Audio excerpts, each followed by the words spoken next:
చరిత్రనే రాసేలా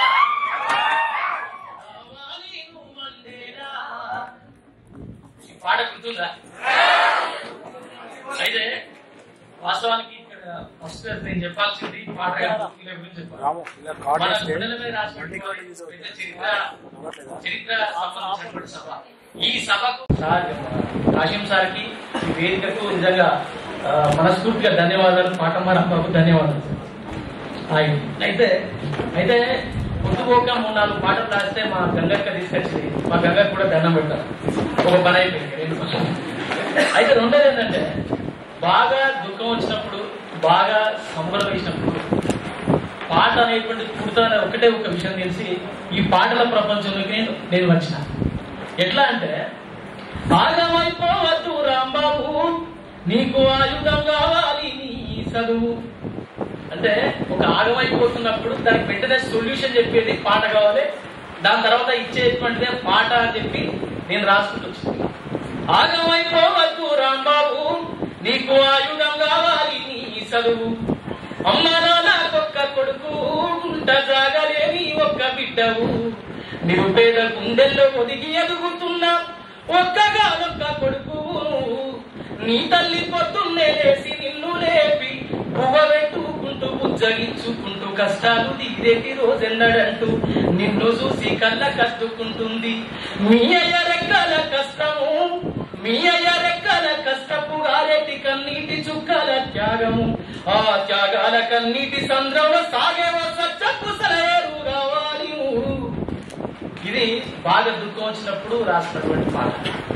అంటే పాట మీద నన్ను పిలిచారు కాబట్టి పాట ఎందుకు పుట్టింది, ఎట్లా పుట్టింది అనేటువంటి ఒక చెప్పే ప్రక్రియలో ఈ పాట పాడిన. రెండోది చాలా కులం మాట్లాడుకుంటే మా ఫ్రెండ్స్ నాతో ఛాలెంజ్ చేసినప్పుడు నా సెల్ ఫోన్ నెంబర్ ఉంటుంది 970 దాని పక్కన 40 6 9 567 అంటున్నా. ఇట్లా వాడికి పాట ఇప్పించిన. సో ఇట్లా సంబరవేసినప్పుడు, బాధ చేసినప్పుడు పుట్టేదే పాట అనేటువంటి తెలుసుకొని పాటల ప్రపంచంలోకి వచ్చింది. ఇంకా ఇంకొకసారి ఒక బ్రదర్ నన్ను ఒక పాట పాడడం కోసం 8 గంటలు వెయిట్ చేయించాను. ఎందుకేవో అన్న పాడేటి గొంతుల గురించవు, ఒకనాడు నేను గుర్తిస్తే ఈ స్థాయిలో ఉన్నావు, ఆ రోజులే మనిషినవు. ఆయన ముందే కూర్చొని మనసులో వచ్చేటువంటి భావాలు, అక్షరాలు ఈ పాటగా వచ్చేసి. సో ఇది చెప్పాలనుకున్నా ఇక్కడికి వచ్చిన తర్వాత. ఇంకొకటి ఏంటంటే ఇక్కడ ఈ పాటల ప్రపంచంలో జస్ట్ ఒక 2.5 or 3 years నా జర్నీ. సో నాకంటే చాలా అద్భుతంగా రాసినటువంటి వ్యక్తులు ఈ వేదిక మీద ఉన్నారు, నా ముందు ఉన్నారు, మా చింతన యాదగిరి. సో అట్లాంటి వాళ్ళ తీసుకొని పాటల ప్రపంచంలోకి వచ్చాను. అయితే ఈ పాట ఎట్లుండాలి అంటే ఎవరన్నా తిట్టేలాగా ఉండాలా, లేదు గతాన్ని మాత్రమే చెప్పేలా ఉండాలా అనేటువంటి ప్రశ్న వచ్చినప్పుడు ఈ పాట అనేటువంటిది భవిష్యత్తుకు దారి చూపాలి అనేటువంటి ఆ మార్గంలో వెళ్ళాలనుకునే సావిత్రిబాయి పూలే పాట గాని, ఇప్పుడు వాడిన కొత్త చరిత్ర రాయాలా అనేటువంటి పాట గాని, అందరి కోసమై జనముల జెండను పట్టాలే, బతుకుల్లో వెలుగులు నింపా బహుజన వాదం ఎత్తాలే, ఎదిగే బిడ్డలు చూసి రేపటి పొత్తులు నడవాలే, ప్రజల దండును గట్టి ఉద్యమ సాగడనెత్తాలే, నీలో అమరుల కలిసి నీలి వందనమంటూ చరితనే రాసిన గొప్ప మహనీయుల కలలేగంటూ. ఈ పాట భవిష్యత్తు చూపించేటువంటి పాట. అంటే దీంట్లో ఉన్నటువంటి ప్రతి ఒక్క లైన్ కూడా గౌన్లను కాళ్ళు ఎక్కేటువంటి గౌన్లను, రాకెట్లు, గొర్రెలను కాసుకునేటువంటి వ్యక్తులు చాలా గొప్ప పొజిషన్ లో ఉండాలి అనేటువంటి ఉద్దేశంతో, ఆ ఉద్దేశంతో ఈ పాటల ప్రపంచంలోకి నేను రావడం జరిగింది.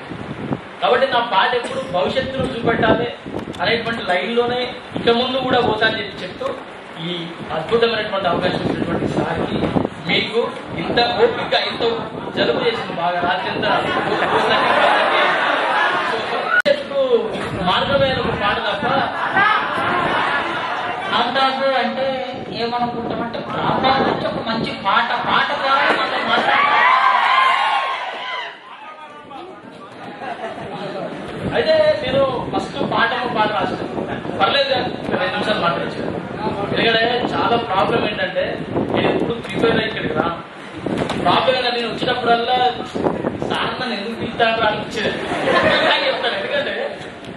జర్నీ నేను చాలా తక్కువ, నేను చాలా నేర్చుకోవాలి. వాస్తవానికి నేను ఎంఏ తెలుగు చదువుతున్నా, కానీ ఇంగ్లీష్ మీద కోపంతో ఎంఏ ఇంగ్లీష్ చేసిన. ఎవడరా కనిపెట్టిన అని చెప్పి ఇంగ్లీష్ మీద ఒక పాట రాసిన, ఎంతో తమాషా ఇంగ్లీష్ భాష. ఆ పాట కూడా త్వరలో రికార్డ్ చేద్దాం. అయితే బాగా దుఃఖం వచ్చినప్పుడు మన పాటమ్మ పాట రాస్తాం. పాటమ్మతోటే ప్రాణం నాకు చదువులమ్మరా, పేదోళ్ళింట్లో పుట్టిన పేగు బంధం నేనురా, అమ్మా నాన్న రెక్కలాడితేనే బుక్కెడు పువ్వరా, వాళ్ళ రెక్కల కష్టపు సెమట సుక్కల దారలు నేనురా.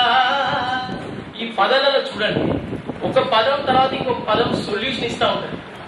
ఉన్న 2 ఎకరాలను కల్లా చూడలే, మా నాన్న నాగలి కర్రు పెట్టి పొలమోదున్నలే, కట్నం కింద అంతా అక్కకు రాసి ఇచ్చినాం, వాళ్ళు ఎదురు చూడకుండా బతకాలని మా ఎదలో తెలుసుకున్నాం, చెప్పేటోడు లేక 10 ఫెయిల్ అయిపోయినా,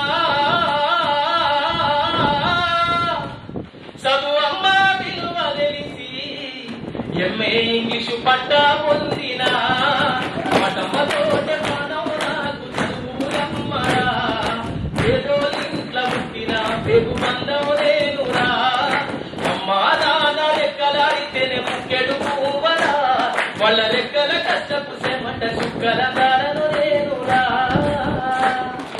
ఇట్లా పాట రాస్తున్నప్పుడే దీనికి ఒక సొల్యూషన్ కావాలి, నా జీవితానికి ఒక సొల్యూషన్ కావాలి. ఈ పాటలో కూడా నెక్స్ట్ పదం అయితే కాజించారు లాంటి వింటే పక్కన కూర్చున్నటువంటి పెద్దలు, నా ముందు కూర్చున్నటువంటి రచయితలు అయితే దీంట్లో ఏం తప్పులు వెతుకోద్దు అని చెప్పి